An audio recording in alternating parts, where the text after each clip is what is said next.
체인소맨 2부에 등장한 코베니의 동생에 대해서 알아보도록 하겠습니다. 스포일러가 있으니 시청에 주의해주세요. 코베니 동생 등장. 체인소맨 2부에서 코베니의 동생으로 추정되는 인물이 등장했습니다. 보자마자 순간 코베니인 줄 알았는데요. 작중에서 밝혀진 건 아니지만 초조할 때의 표정과 하는 행동 자체가 그냥 코베니입니다. 혈연 관계를 의심하지 않을 수 없는데요. 처음 등장한 것은 아사가 덴지를 척수검으로 만들기 위해 데이트로 꼬셔서 데려간 수족관이었습니다. 데이트 도중 갑자기 기아의 악마인 키가가 나타나는데요. 덴지를 무기로 만들 때까지 수족관에서 나갈 수 없다는 말만 남기고는 사라져버립니다. 어떤 영문인지 요루도 사라지고 보이지 않는데요. 이후 수족관은 영혼의 악마 때처럼 영원히 탈출할 수 없는 공간으로 바뀝니다. 수족관에 갇힌 것은 덴지와 아사뿐만 아니라 고등학교 데빌런터부 3인방과 학생이자 공안의 데빌런터인 요시다도 함께 갇혀 있었습니다. 데빌런터부 3인방은 112화에서 처음 등장했는데요. 데빌런터부 부장은 자신이 체인소맨이라며 체인소맨을 사칭하기도 했죠. 그때는 아직 정체가 드러나지 않았던 기아의 악마 키가도 함께 있었습니다. 이게 중요한 게 아니고 뒤에 남자 2명이 보이는데요.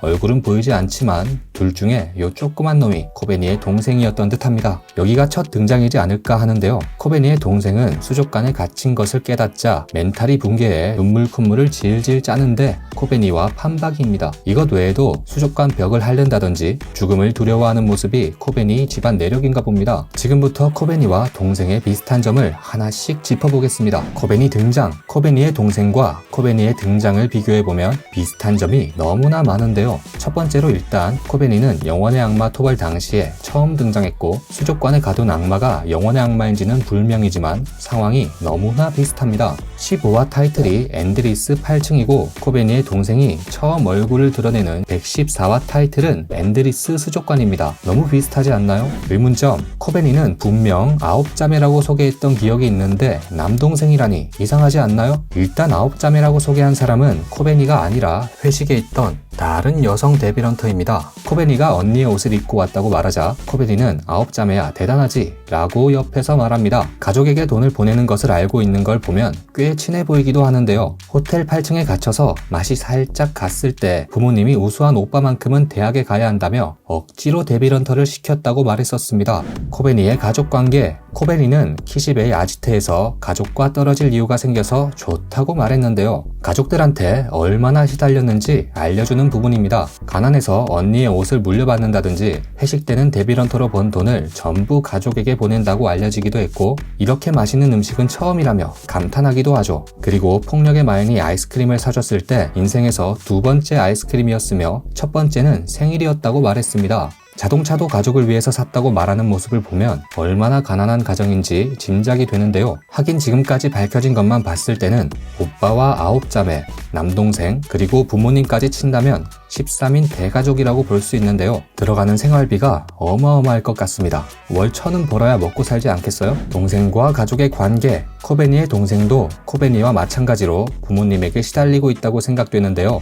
수족관에서 말하는 대사를 보면 이래서 데빌런터부 같은 데는 들어오기 싫었다. 하지만 데빌런터부에 들어가면 장학금이 나온다며 부모님이 강제로 시켰다는 뉘앙스의 말을 합니다. 오빠를 대학에 보내기 위해 고수익을 낼 수 있는 데빌런터를 하거나 아니면 몸 파는 일을 하라고 말하는 코베니의 부모님과도 굉장히 비슷한 부분인데요. 비슷한 부분이 정말 많죠. 이외에도 코베니는 2개의 머리핀을 꼽고 있지만 6개나 꼽고 있는 머리핀과 근데 왜 남자가 머리핀을 꼽고 있죠? 아무튼 땀 흘리는 모습도 비슷하고 얼굴의 점도 비슷하고 수족관에서 3일 정도 지났을 무렵 멘탈이 완전히 나가서 수족관 유리벽을 계속 핥는 기행도 비슷합니다. 코베니는 호텔에 갇혔을 때 미쳐가지고 화장실 물을 마시려고 했었죠. 마치 일부 공안편에서의 코베니와 같이 항상 자신감 없는 표정과 행동, 얼굴에 식은땀을 흘리는 묘사, 나쁜 부모님, 강제 부활동 등 굉장히 비슷한 삶을 살고 있습니다. 앞으로 2부에서 코베니처럼 의외의 반전 능력을 보여줄지도 기대되는 부분이네요. 이 정도면 코베니 동생 아니라고 하진 않겠지, 작가셰. 아무튼 이번 앤드리스 수족관 편은 영혼의 악마 편과 비슷한 부분이 굉장히 많은데요. 비교하면서 다시 한번 보시면 재밌을 것 같네요. 시간 잘 때우셨다면 구독과 좋아요 부탁드립니다. 항상 좋은 댓글 많이 달아주셔서 감사하고요. 끝까지 시청해주셔서 감사합니다.